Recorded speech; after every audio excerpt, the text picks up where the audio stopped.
सगियू में ट्रैक्टर जे टक्कर सबब नौजवान शागिर्द ज़ख्मी थी पियो, जंहिंखे वारसनि पारां गंबट जी गम्स अस्पताल नियो वियो, जिते हू ज़ख्मनि जी ताब न सहंदे ज़िंदगी जी जंग हाराए वियो।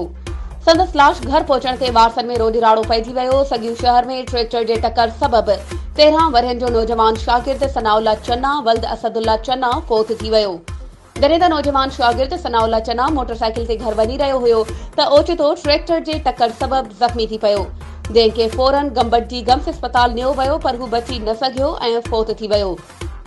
जंहिं ॾींहुं जनाज़े निमाज़ दरगाह आलिया मियां हाजी फैज़ मोहम्मद फ़कीर जी लोहड़ी शरीफ़ में अदा कई वई। वधीक ख़बरूं ऐं अपडेट्स जे लाइ असांजे चैनल खे सब्सक्राइब कयो ऐं हा, बेल आइकन खे प्रेस करणु न विसारिजो, त जीअं असांजी हर नई अचण वारी वीडियो तव्हां ताईं पहुची सघे।